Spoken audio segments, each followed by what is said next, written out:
यह पता साहब श्री हरिंद्रानंद जी बताए।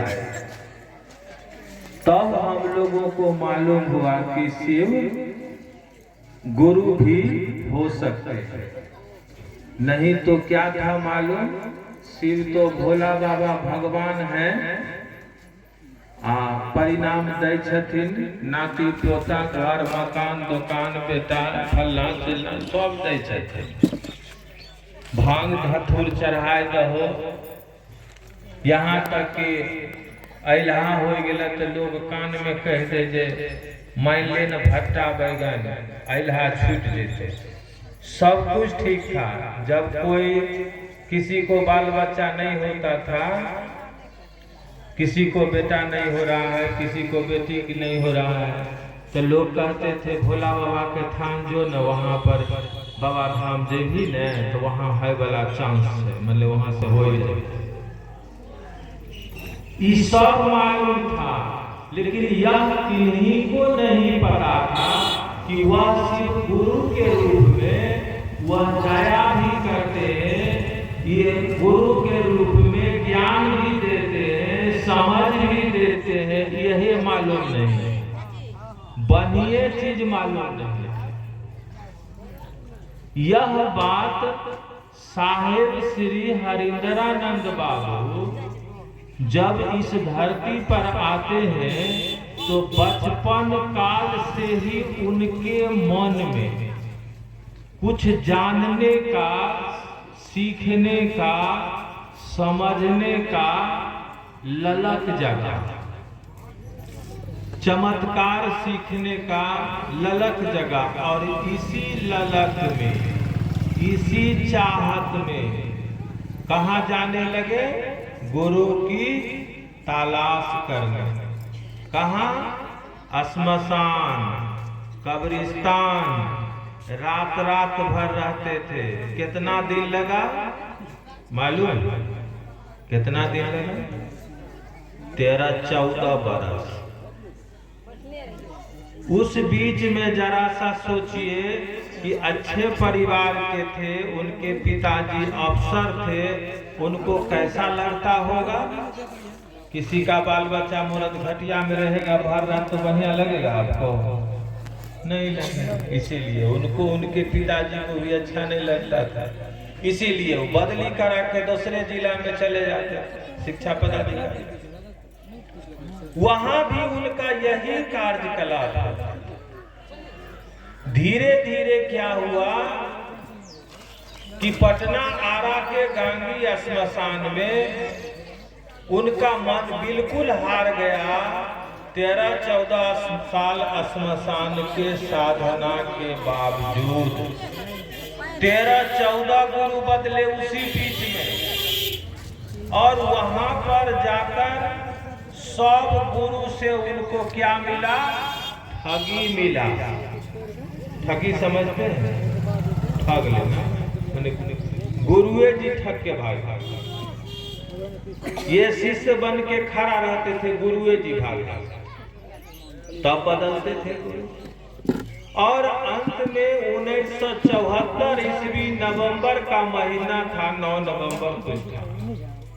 मध्य रात्रि के 2 बजे जब साहब का मन हारता है, थक गया, इतना तक विश्वास हट गया कि कहीं भगवान भी नहीं है। अगर होता तो भगवान भगवान के रूप में हमको ठगता नहीं।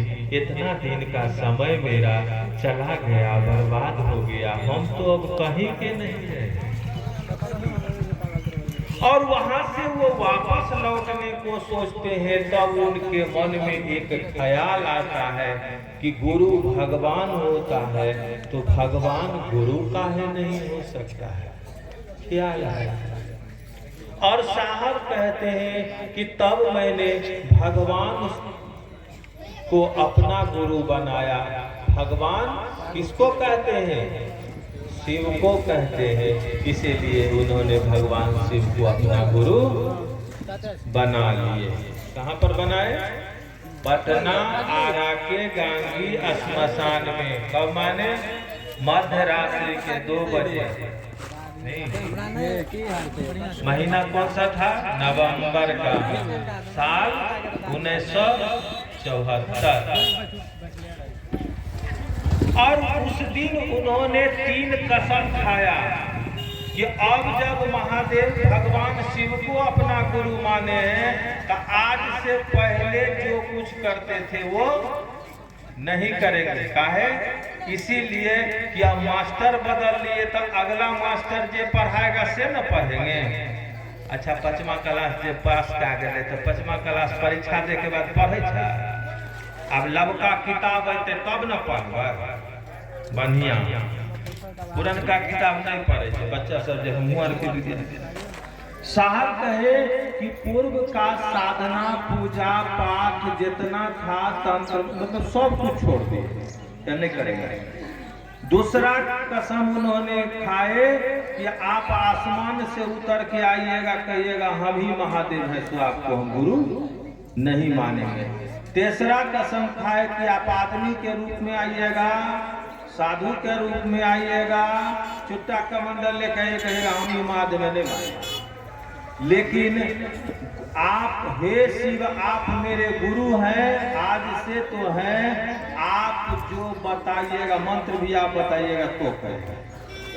1 साल दीदी भैया सब उस संकल्प के सहारे उनको लगा और 1 साल के बाद उनको नमः शिवाय का मंत्र आया। कैसे आया? सांस पर आया और उतरते सांस पर चढ़ा कौन चीज? नमः। और सांस जब उतर रहा है तो क्या उतरा? शिवाय, यानी नमः शिवाय मंत्र आया। जब आया तो साहब उस समय डेरा पर बैठे थे, शाम का समय था, आम के पेड़ के नीचे। साहब कहते हैं अचका के अरे रे रे रे रे एकरे तक खोजत रहनी, देखिए। और वह इतना मतलब व्याकुलता में उनको लिए वो मतलब उस शब्द को, तब तक में अचानक यह आवाज उनकी माँ के कानों तक जाती है कि कहते हैं एकरे तक खोजत रहनी है। माँ कहती है हरिंदर का भुलाए रहल जे मिल गए। साहब वहाँ भी छुपा लिए कि कहीं यहाँ भी तो नहीं गड़बड़ी है। साहब कहे चाबी का गुच्छा गिर गया था, उठाते हुए कहे जे चाबी गिर गई रहे मिल। और आज सही में वह चाबी साहब कहे कि सही में चाबी मिल गया। चूंकि 8 बरस तक इसको पूरा जतन से अपने दिनचर्या में अपने जीवन में उतार कर